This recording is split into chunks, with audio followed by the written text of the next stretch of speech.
We've got the technology figured out now. This is our first time. We're incredibly excited to be able to do this. It's a new chapter in what it is that we're doing and bringing what we do out to the world. So introducing today, Mr. Cody Evans of Houston, Texas. Actually, it's just outside Houston. And he is a relationship coach for companies and professionals all over the US and beyond. He does absolutely fabulous work, and he is the author of this wonderful book, The Chronicles of Nana, and that is how we were introduced by a fellow speaker and friend of both of ours, Melanie Bragg of Houston. She is an attorney and does fabulous work there. So hey, Melanie, have a great one. I love that gal. She is huge. Anyway, Melanie introduced us because, of course, I am live dementia free. I love living dementia free. It's great. And Coty's, it's your wife's grandmother. Is that right, Cody? Correct. Right.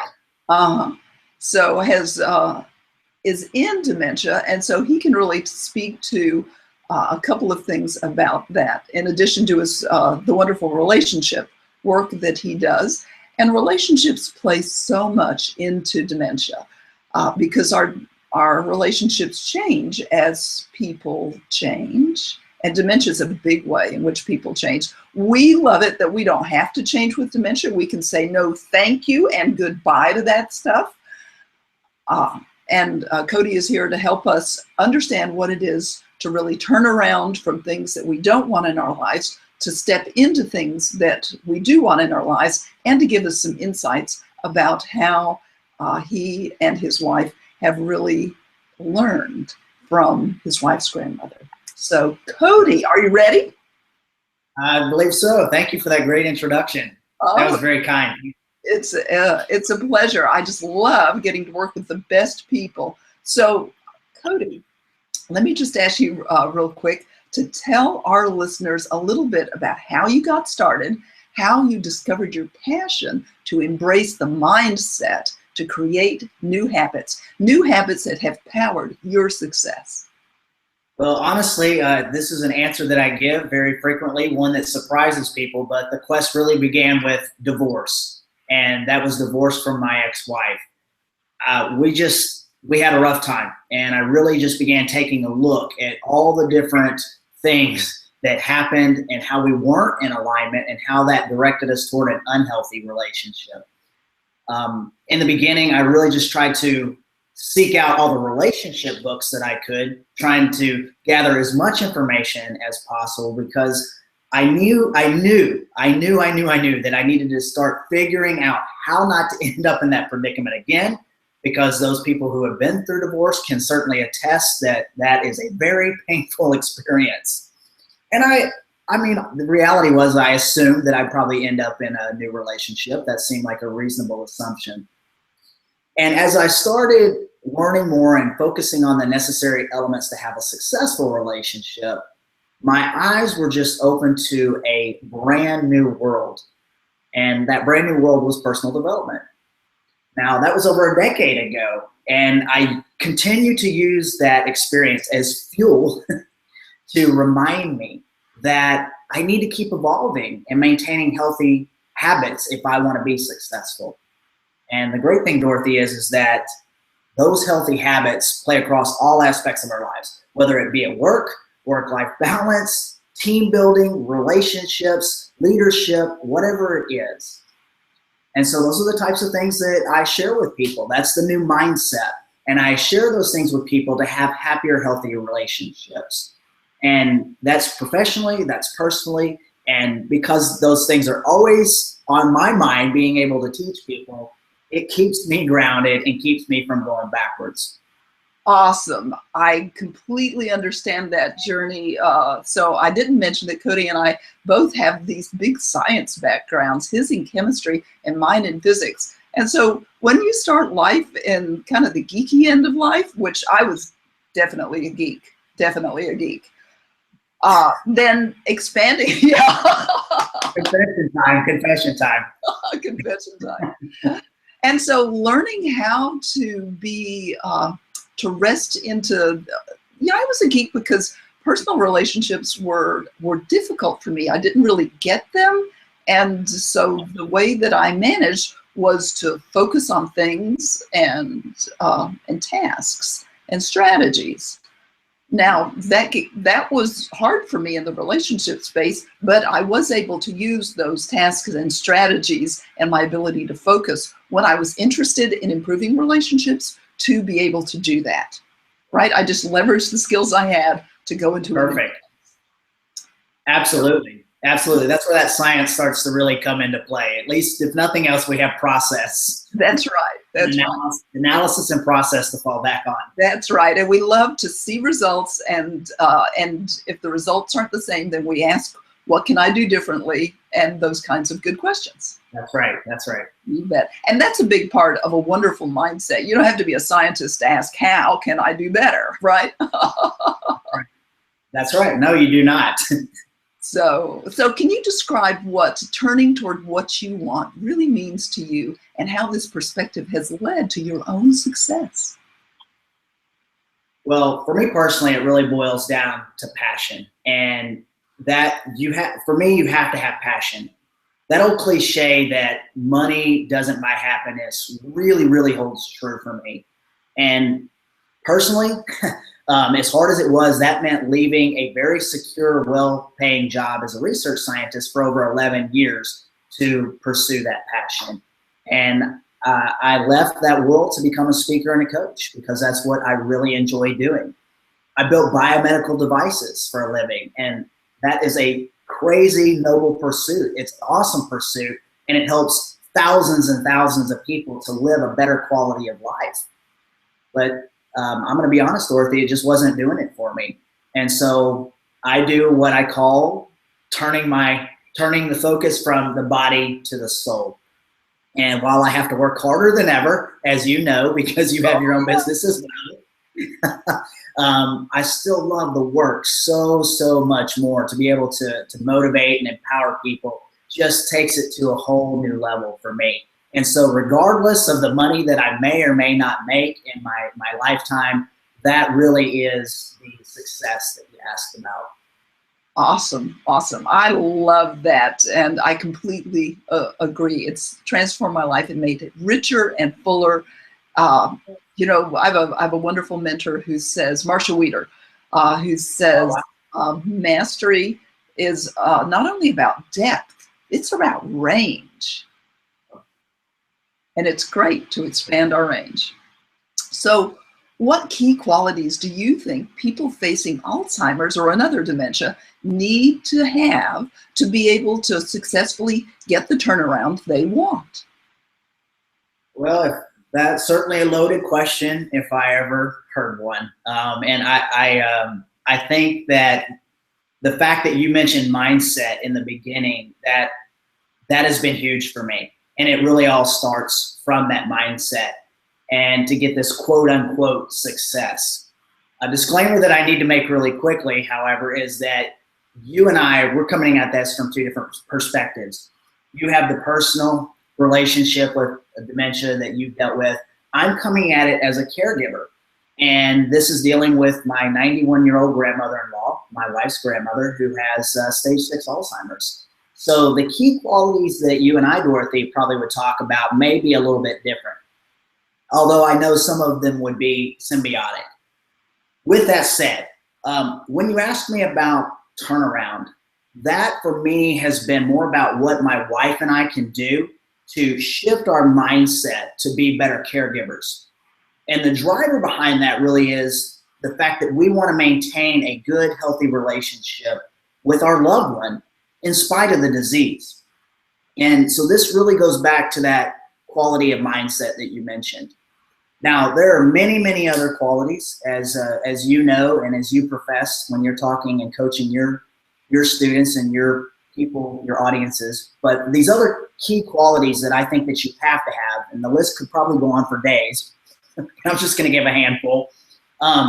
Patience, compassion, empathy, communication, tolerance, acceptance, a good attitude, and without a doubt, a sense of humor.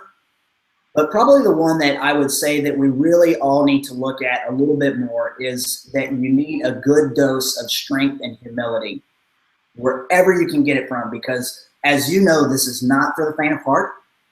And we all are going to need to get support and strength from somewhere when we can't find it for ourselves. So I ask the listeners today, please, please don't try to be the hero in this. Get a support team. Oh, amen. That is so true. And, you know, you are exactly right. We do come from those different perspectives, but the key characteristics and qualities, the human qualities that give us the ability to rise above the current situation, to be willing to look out and see what else is possible, is wonderful. And to your point, we can't, sometimes I get people coming to me saying, can you fix my relative? And the question is always, that answer always resides in the person that you love themselves. You know, if they're willing to step up and do what needs to be done, then sure.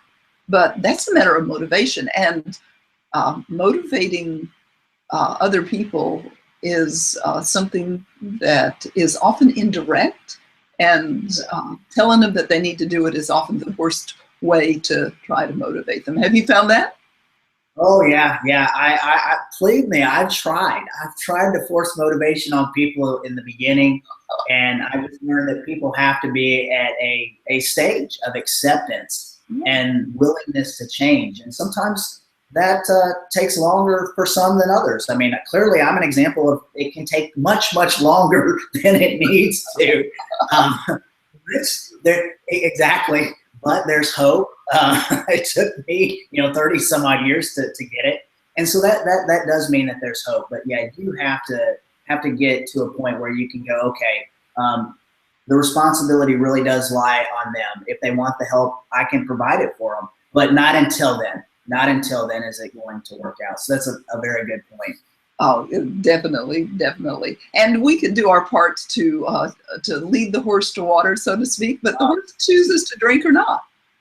Yeah. Again, one of the horses that didn't want to drink. For a long time here too. So Coty, tell us a little bit about the unique transformation that you offer people in your work. Okay, well, that's a great question. And I think that the unique transformation that I offer folks is the opportunity to have higher potential in the relationships.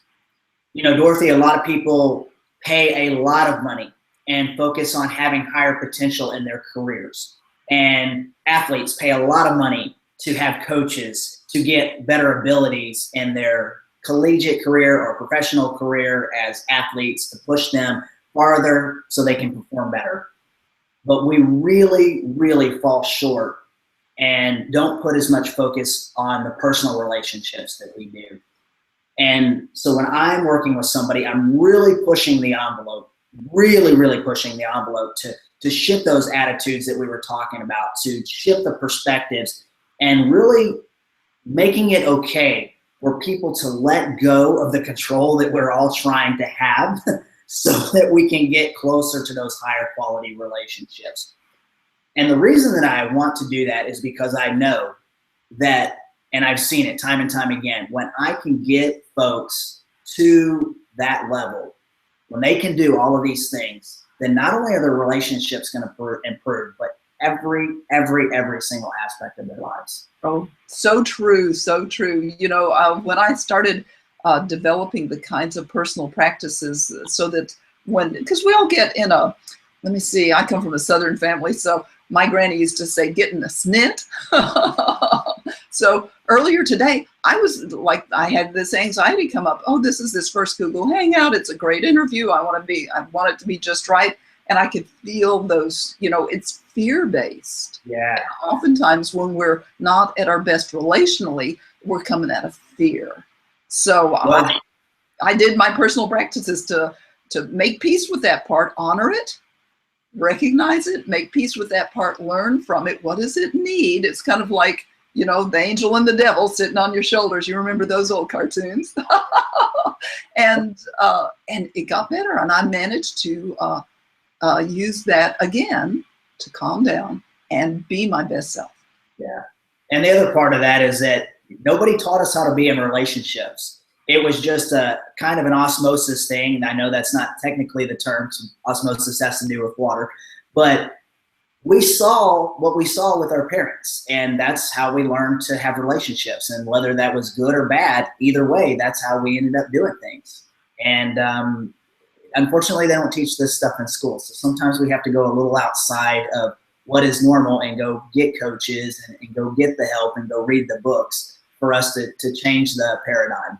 You're exactly right. This is for the interested student to go out and seek. And it's just so wonderful that you are out there sharing the journey that you've been on, because it's people like us who really enrich other people's lives with the kinds of learning and journey that isn't easily available. Right, exactly. So good for you. So what would you say are some of the takeaways to keep in mind as people go through this new journey to have happier, healthier balance as a caregiver and more peace of mind? Well, really what I try to teach people, and the things that I've used to approach this, include many, many things. Number one, remembering that it's really important to stay connected with the person that you love, not only for your sake, but for theirs as well. Because when people are having a hard time forgetting, they not necessarily are going to remember what you said or what you did, but they will remember how they feel. So that's really important. Stay connected, do things that are more positive if possible. Number two, keep in mind that it's greatly important to have a support system and find resources where you can get the assistance in caregiving, because as I mentioned earlier, this is not something that you want to do by yourself, no matter if you're dealing with it as a person who has it or if you're a caregiver. Get some help. Make sure you're maintaining healthy boundaries. Boundaries are something that you and I probably talk a lot about, whether we're dealing with corporate or whether we're dealing with individuals. You have to have them. And then try to come up with a process or a method for handling tasks. Again, I know that a lot of that comes from my science background, but I found it extremely valuable when I can put things in segments and I can put a process on them. It helps me to remember what I need to do and get through it, and especially considering time management. I mean, we all struggle with time management, but when you're having to be a caregiver and you're trying to balance how you're going to deal with work and caring for the people that you love and going to the grocery store and all those things, time management becomes huge. I never would have dreamed. Go ahead. You gonna say something? No, go ahead. Yeah. And then, gosh, if I could say one thing that you do from the very beginning, it's treat yourself well. Take care of your body, take care of your mind. That means eating well, that means getting exercise and doing meditation. And then finally, please remember this. Alzheimer's is not an easy challenge. It comes with a lot of obstacles, and you do not want to face this alone. So I encourage people to not look at it as something that makes them weak if they can't handle it by themselves. It doesn't mean that at all. And so please reach out to somebody, get some help somewhere, somehow, and don't be afraid to ask, because you're definitely going to need the support. Yeah, definitely. So, we don't have to be Superman or Superwoman. And to care for other people, whether they're, gosh, you reminded me so much when my first baby was born. And things that I had, speaking of time management, things that I'd gotten done in an hour would take me an hour and a half. And I just had to reset my thinking. If I think it's going to take an hour, I just need to allocate 90 minutes. And that way I can stay out of stress and have a lovely time with my new baby, who I loved beyond belief. Yes. Oh, I love that. I love that you were talking about building time in. I had to go pick up Nana the other day for a ear appointment. And what normally would have been go over, pick her up, get her out of the house and just go, maybe have taken 45 minutes. But this became an hour and a half long process. By the time you help her get dressed, tell her what you're doing, why you're doing it, walk her to the car. just all these different things. I love the fact that you said that. Make sure that you're building the extra time in. Right, right. And be realistic about it, because that's your friend. That's your friend. Absolutely. Absolutely. Well, Coty, what is the number one thing that people must know to create better relationships? If you're just going to give me one, thing to create better relationships, for me, it boils down to respect, without a doubt. From respect, you can go to communicating better, to listening better, to establishing those boundaries that we talked about a minute ago, goals, values, and so on and so forth. But honestly, and you know this, if you don't start with respect, it's an uphill battle, and that's the bottom line. So respect for me is one of those main things that I focus on aligning my clients to first, because from there we really have a solid foundation to work from.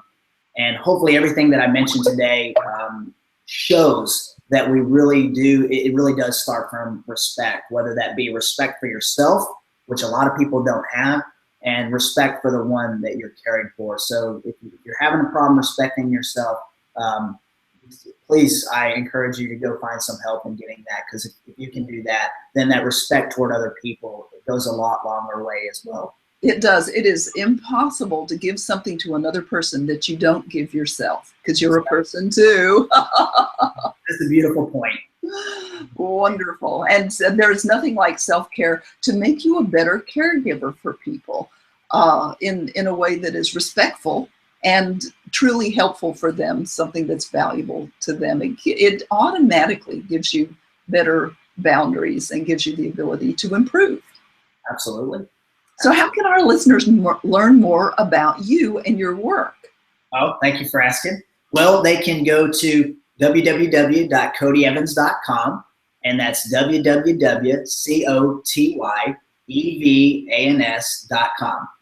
And once you get there, you'll see a lot of information. I do quite a few different things. I'm a speaker and I'm a coach. But at the top right-hand corner, what you'll see is a place to join my newsletter. And so if they will put their information in there, then they can get a free blog or video tip that comes out just about every week. I try to get one out every week. And they can start getting information to build those healthier, happier relationships, whether it be at work or whether it be at home or the one that they're caring for. So it's just really that easy. Just go sign up for the newsletter and start toward building those better, happier relationships. Awesome. Well, that is great. That's CotyEvans.com. Coty is with a T, C-O-T-Y. I always wanted to spell it the other way. Everybody does. You'll have family members that do that. Yay. But there's something really fabulous about having a unique name. So kudos to you for keeping it and being proud of it. And thank you so much for being here. This has been a fantastic interview. I know all of our listeners and viewers have really enjoyed being able to hear the relationship side that applies not just to dementia, but to any relationship that we have in life, and to know how important it is to be kind and good to ourselves, because life has challenges and it takes strength and character, perseverance and love to be able to live life as a full human being. And I'm so glad that that's the kind of thing that you bring to people professionally and personally. Coty, thank you so much. Thank you, Dorothy. I appreciate that summary. That was awesome. So I'm talking to you again. Yes, I'm looking forward to it. So I'm going to see how to turn this off. I'm still getting used to this Google Hangout stuff, but it's kind of easy. I'm going to hit stop broadcast now. So let's say goodbye. Dorothy, thank you so much. Thanks. Bye.